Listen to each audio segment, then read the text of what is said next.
everyone, welcome to my channel. My name is Sha'de. So today I wanted to talk to you a little bit more about my natural hair journey. My last video was really a 2-minute overview of my natural hair journey, and I wanted to really elaborate on that, explain what I've learned, some terms, what it means to be natural, and all of that, and give you some advice. So I guess we could just go ahead and dive on in.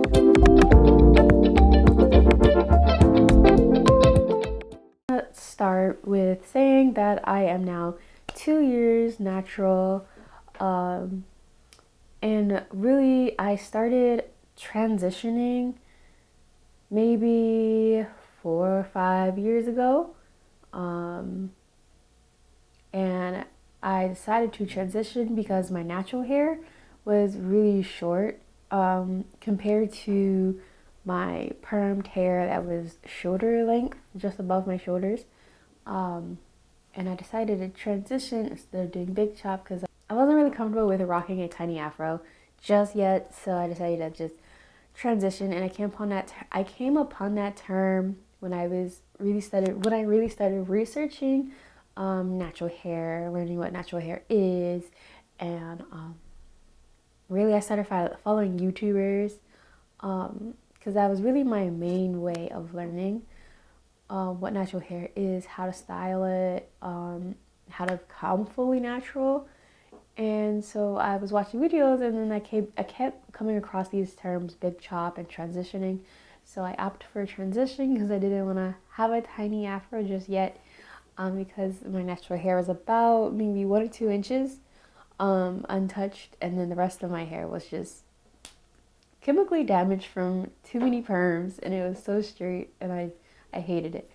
But anyways, so yeah, I've been transitioning. I think I started transitioning actually freshman year of high school, so that was like what, 9th grade. And transitioning is hard. It's really hard, actually. I didn't expect it to be so hard, because when you're transitioning, you're trying to let your natural hair grow, but you're also still dealing with the damaged hair you want to get rid of at the same time. So you have to learn what your natural hair likes while it's growing, so you can continue to grow it and allow it to flourish. But you also have to take care of your damaged ends, or the ends that you want to grow out and cut off. So when it comes to styling, it was really difficult for me, because my hair was so damaged that it wouldn't curl when it was wet. So my natural hair would curl. Well, my natural hair was still forming its curls. So it wouldn't curl all the way, but it had some curl to it. And then my damaged hair was just bone straight from too many chemicals, too many perms. So it was hard to do like twist outs, and it was hard to use the flexi rods. I was trying those styles when I was first trying to transition. So I was really struggling with like how to really do my hair, because I was really self-conscious in that time period. I really hated my hair and how it looked. So I wanted to do something that I was comfortable with and still looked okay, decent. But it was really hard to figure that out. So for me to start my transitioning period, I stopped using perms, and I was just growing out my natural hair. I was using more natural products. For example, I was using Shea Moisture shampoo conditioner. I was using more leave-in conditioners, more treatments, more hair masks and everything. I was experimenting with type of oils my hair liked that allowed me to keep my moisture in my hair, keep my hair hydrated. And then other than that, I stopped using perms, and then I also limited the use of heating tools like flat irons and blow dryers. I really only used the blow dryer when I was washing my hair when it came to a wash day. And then a flat iron, I was still wearing my hair straight, which I think was why my hair transitioned so long, because I was still using a heating tool, right?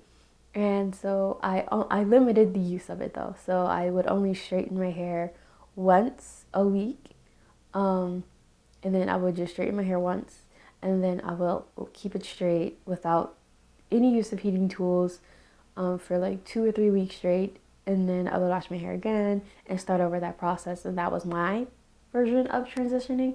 And so that lasted up until senior year of high school.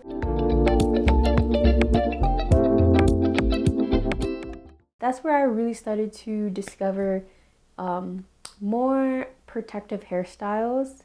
I wasn't really comfortable with trying braids or anything like that just yet earlier in those years, like freshman year of high school, sophomore year. I didn't really think too much about it. I didn't really think I would look good in them. But then senior year of high school, I really wanted to experiment. I was starting to like, okay, I really want to do something, different, and I was tired. I was getting tired of the transition. It was taking so long. So that summer, I started getting a little into protective styles. I was watching a lot of YouTube. I used a lot of YouTube to learn more about my natural hair. And so senior year, during the summer before I started college, that's when I really started to get more experimental, and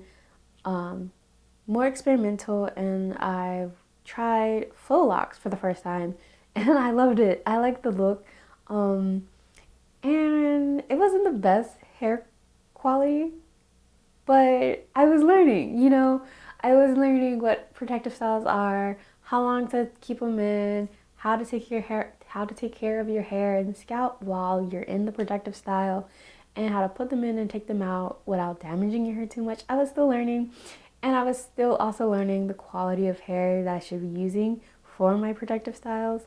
So it was okay. I was young, and I was like loving it. So it made the learning curve go by faster. So eventually I started learning like how to find better hair quality hair for protective styles. And then and then I started college, and that also like sped up my natural hair journey, learning about natural hair, because I got into the mood of like really trying to find myself and learn who I am. And that included like my style, like clothing, and my hair, like what I wanted to look like with my hair. And I wanted to try different looks. So that means I wanted to try like different protective styles, like braids, faux locks, even wigs and everything like that. So I was doing it all freshman year of college. That was like fall 2018 to spring 2019. That was my sophomore year, freshman year of college. And looking back, I was a hot mess because I was doing it all, and I didn't care what it looked like. I just wanted to try it, right? And I think that's a good thing. When you're like enjoying your journey and you're enjoying like trying new things, it makes the learning process a little bit faster. I was trying faux locks. I tried braids, box braids. They came out really bad looking back, but it's fine. They're so much better now when I do them. What else did I try? I tried twists. I loved my Marley twists. They were so pretty. I think those were the prettiest protective styles that I've done during my freshman year of college.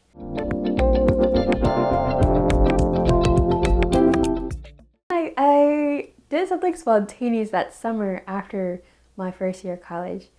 I did the big chop. I cut my hair. And so how it went, I cut my hair in June. So that's my anniversary for my natural hair, June 1st. And I just came home from school, home from college, and I was washing my hair, and I still had like the dangly straight ends of the damaged hair, and then my curly little mini poof, mini afro of my natural hair. And I was looking at myself, and I just happened to see scissors on the sink. And you know what? I didn't think about it. I didn't process it.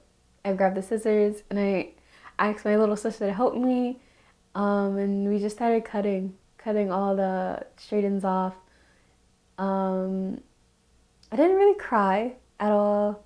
I was just more excited to do it when my sister cried for me, which was, I found hilarious because I thought I would be really emotional because I did have an emotional connection to my hair.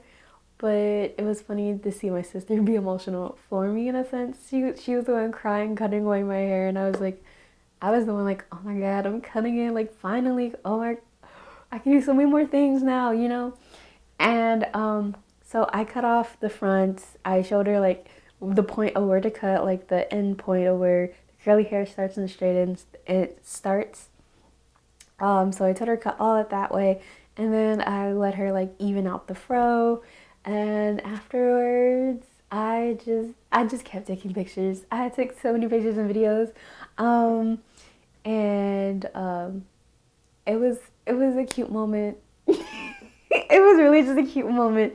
I was really proud and happy of myself for actually like doing it because I didn't think I would actually have the guts to do it so soon because I actually wanted to wait a little longer to have my fro a little bit bigger, but I loved it. And I think me loving that I cut my hair and that I finally had my fro made the learning process and made the process of my fro growing bigger faster as well. So I didn't have to I didn't even really dread it. So it didn't really go so slow, if that makes sense. And that really sparked me really like learning about my hair and the products that my hair likes.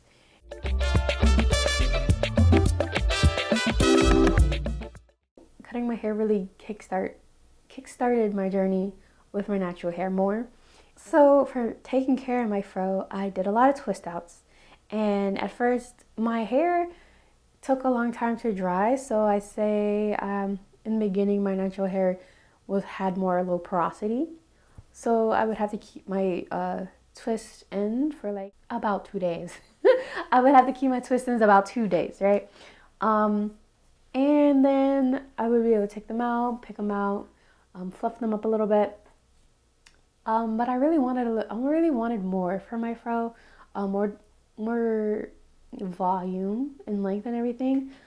So that was something that like made my process of my fro growing seemed really slow. But eventually I got to a point where my hair was growing a little bit, my hair got a little bit bigger, long enough to do a braid out. And at first my braid outs were terrible because it took longer for my hair to dry in a braid out. My hair started to dry a little bit faster, but when it came to a braid out, because they're tighter, it doesn't allow your hair to dry at your normal speed, if that makes sense. And also, I also thinking back, I used a lot of like water and spray, leave-in spray. So I drenched my hair before I braided it for a braid out. So that was probably another factor why it was taking too long to dry. But then I did a braid out, and it took me so many tries to get it to look decent enough with the length and the curls.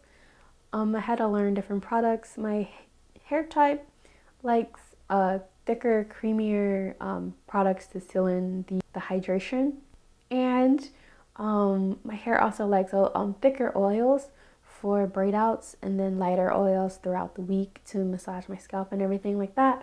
So I had to learn those type of things, and then eventually I had a good braid out. Now braid outs are my go-to for my fro instead of twist outs because I like how the braid outs accentuate my length of my hair and the curls as well. And usually, yeah, I love a braid out now. Advice and some tips that I've learned throughout my natural hair journey that I wanted to share with you all.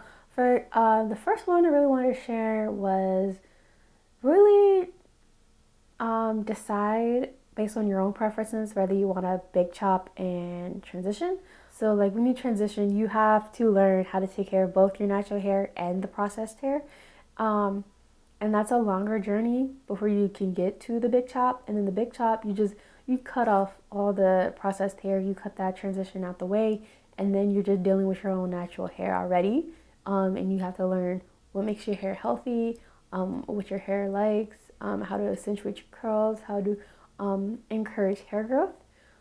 So really decide which one you're comfortable with, because if you big chop, you're cutting off all the processed hair. You're leaving nothing left, and you're just dealing with your natural hair and its length that it's at now. And with transitioning, you can grow out your natural hair and then just cut off the processed hair as you go. You don't have to just, grow it all out and then cut, but you can grow it out and cut it out in sections, like every 6 months, cut off like a certain amount of inches and then start over and continue growing out the processed hair. But really it's what you're comfortable with.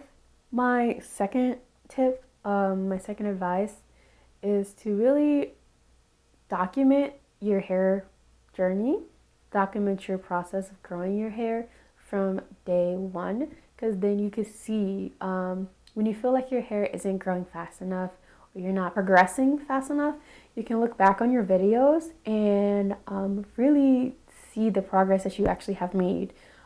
It's really motivated me. I have 2 years worth of videos in my phone, and I'll share them up with you. I'll put up some videos of my natural hair from the beginning to now throughout this video, so you can see.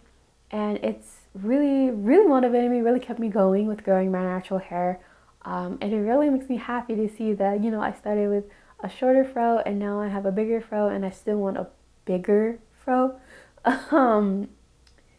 And it keeps me going to strive my goals and let me know. And it also lets me know that I've done something right for my hair to be growing, Also, another tip that I've learned is when you're using a new product or you want to try a new product for your hair, you should use that product for at least 2 weeks before you throw it away, because you need to give your hair time to adjust to that product.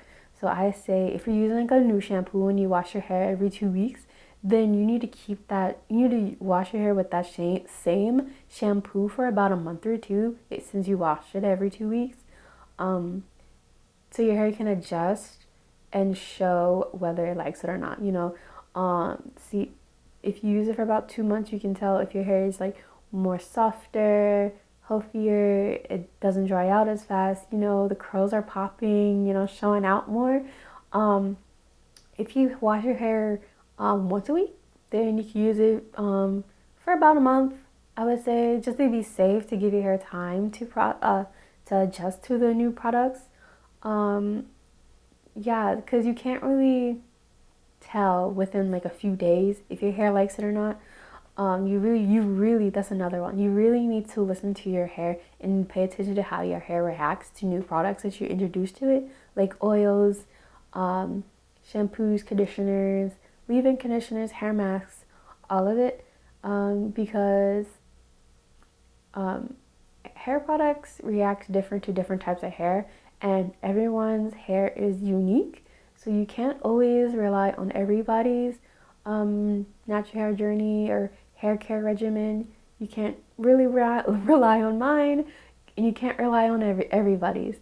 You have to try out the products they suggest, or try out products that you find yourself, and then see if your hair reacts to it in a good way or a bad way. So yeah, you really have to pay attention to yourself and your own hair.